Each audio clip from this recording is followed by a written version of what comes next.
मुझे वास्तव में वो शब्द नहीं निकल रहे।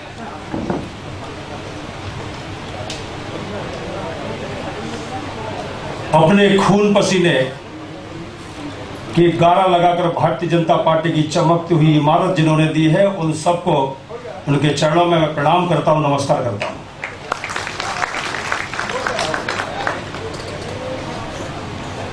आदरणीय मुख्यमंत्री जी ने अपने उद्बोधन में विस्तार से बातचीत की है।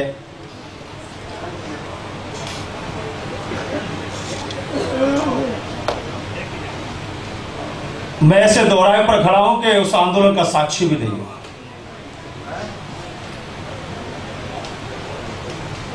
लेकिन उस आंदोलन में जिन्होंने भाग लिया है, इस 30 साल के राजनीतिक सफर में उनसे जब बातचीत होती है तो हमारे रोंगटे खड़े हो जाते हैं।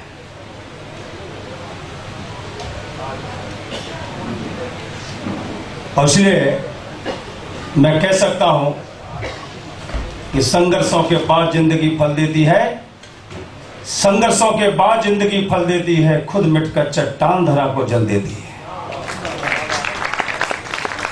आपके संघर्ष ने, आपकी तपस्या ने, आपके परिश्रम ने, आपकी मेहनत ने एक जो बड़ा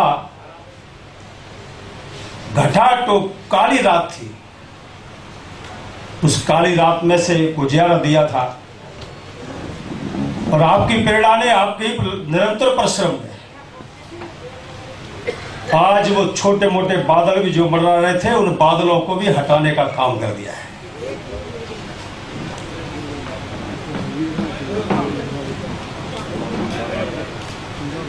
– 25 जून 1975 की वो काली रात, जब आदमी अपराध करता है तो अपराधी अपनी मानसिकता बनाता है कि मैंने अपराध किया है तो गिरफ्तार होऊंगा और जेल जाऊंगा। लेकिन जिन्होंने अपराध ही नहीं किया हो, उनको अपराधी मानकर जेल में ठूंस दिया जाए। पत्रकारों की स्वतंत्रता छीन ली जाए कि तुम लिख नहीं सकते हो। लोकतंत्र के मूल अधिकार को छीन लिया जाए कि आप बोल नहीं सकते हो।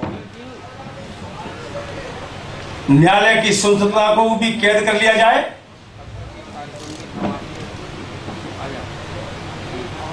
यानी कि संविधान की मूल भावनाओं से जिन्होंने खेलने का काम किया था, देश की जनता ने आज उनके साथ बहुत बड़ा खेल खेल दिया है।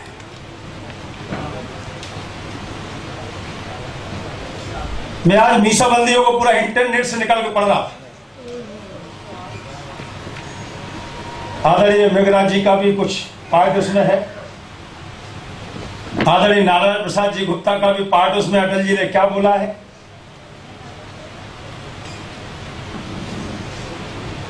पूरा पढ़ते पढ़ते लग रहा था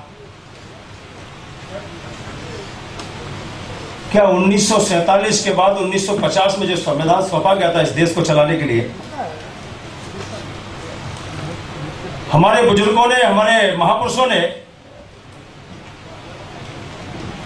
देश चलाने के लिए, देश के लोगों को के अधिकार देने के लिए कुछ संविधान बनाया था।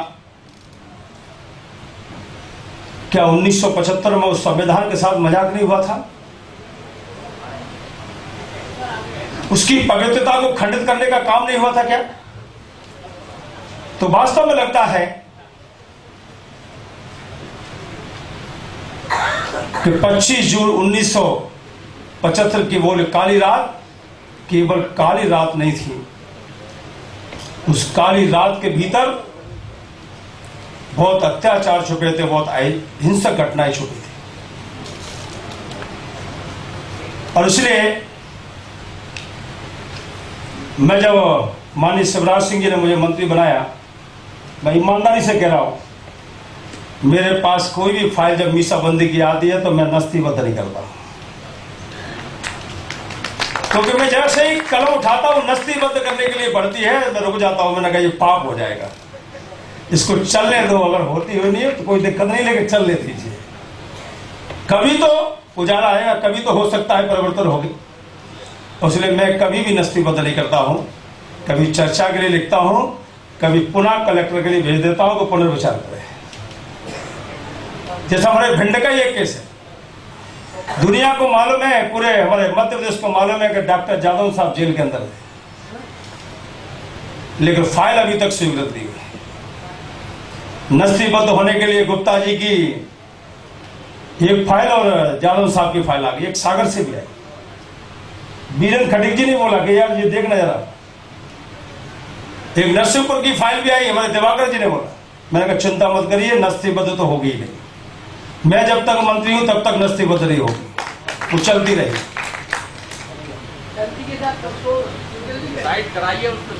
कुछ जो बिंदु तय किए है उसमें कुछ दिक्कतें आती है, इस कारण से मैं बंद नहीं कर रहा हूं। मैंने कहा आने वाले समय में उसमें परिवर्तन हो, फिर उस ढांचे में आए तब वो स्वीकृत हो। और जब मैं किसी की पेंशन स्वीकृत करता हूं, मानदेय स्वीकृत करता हूं, तो लगता है कि मैं खुद सम्मानित हो रहा हूं, खुद गौरवान्वित हो रहा हूं। मैं तो बहुत ऐसी गली से, ऐसी बस्ती से, ऐसे परिवार में से निकल कर आता हूं जहां कभी सपना नहीं देख सकते थे कि हम विधायक भी बन सकते। लेकिन संघ के स्वयंसेवक होने के नाते, भारतीय जनता पार्टी के बाद में कार्यकर्ता होने के नाते, आदरणीय विक्रम जी का, आदरणीय मेघराज जी का, ऐसे पार्टी के वरिष्ठ नेताओं का जो मार्गदर्शन मिला, उसके कारण आगे बढ़ने का काम किया। और आज आपके बीच में हूं। मैं आप लोगों से आग्रह करना चाहता हूं, मैं सोमवार मंगल को भोपाल रहता ही हूं स्थायी रूप से। आपको जब भी लगे कि आप भी कुछ कठिनाइयां हैं, जिन कठिनाइयों को हम हल कर सकते हैं, आप ये समझकर कि मेरे परिवार का कोई बेटा मेरा बेटा है जो मेरी समस्या का कोई निदान निकाल सकता है, आप मेरे पास आइए, आपका स्वागत है, अभिनंदन है, बदल है। मैं उस समस्या का निराकरण कर सकूं, और जिन समस्याओं को निराकरण अपनी कलम से नहीं होता होगा तो उसका रास्ता क्या निकल सकता है, उस रास्ते को निकालने की कोशिश करें। माननीय मुख्यमंत्री जी ने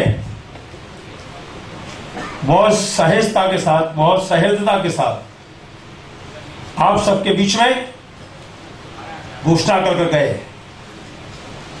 मैं इसे घोषणा नहीं मानता, मैं इसे समर्पण मानता हूं, मैं इसे संकल्प मानता हूं। विचारधारा की उस लड़ाई में, संघर्ष की उस बेला में जिन्होंने संघर्ष किया, क्योंकि 1947 के पहले भी जो आंदोलन हुआ था वो भी तो लोगों की स्वतंत्रता जो भंग हो रही थी उसी के लिए हुआ था, और 1975 का आंदोलन भी हुआ है तो वो भी तो लोगों की स्वतंत्रता जो भंग हुई है उसी के लिए हुआ है। तो इसलिए इसको स्वतंत्रता आंदोलन मानने में कोई भी दिक्कत नहीं है, मानना ही चाहिए, मैं तो मानता हूं।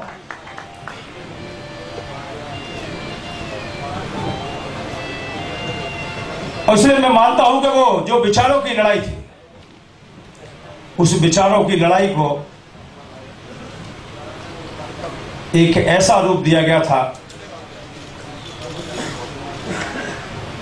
जिस रूप के कारण मैं ऐसा मानता हूं कि अगर कभी कभी ऐसा होता है, कभी कभी शिवराज जी कहते भी है कि वो देखो पास खड़ी मंजिल इंगित कर हमें बुलाती है, वो साहस से बढ़ने वाले के माथे पर तिलक लगाती है। यदि आप सबने संघर्ष नहीं किया होता, आप सबने परिश्रम नहीं किया होता, और वो 75 से लेकर 77 के बीच में अगर संघर्ष नहीं किया होता, तो मुझे लगता है कि हिंदुस्तान के परिवर्तन की बेला नहीं आई होती। हिंदुस्तान का जो परिवर्तन आज दिखाई दे रहा है वो आप सबके उसी परिश्रम, उसी खून पसीने की कीमत के कारण हो रहा है। और इसलिए मैं पुनः आप सबके चरणों में नमन करता हूं, प्रणाम करता हूं, और ईश्वर से प्रार्थना करता हूं कि आपका जीवन यशस्वी बने, एक लंबी आयु प्राप्त करे, ताकि आपके अनुभवों का हम सबको लाभ मिल सके, और ये जो बरगद की पेड़ की तरह जो वट वृक्ष खड़ा है भारतीय जनता पार्टी का, और उस बटवृक्ष के नीचे एक बहुत बड़ी सरकार केंद्र की आप सबके परिश्रम के कारण मिली है, उसको और ताकत मिले और मजबूती मिले। इसी आग्रह के साथ मैं अपनी बात समाप्त करना चाहता हूं। जय हिंद।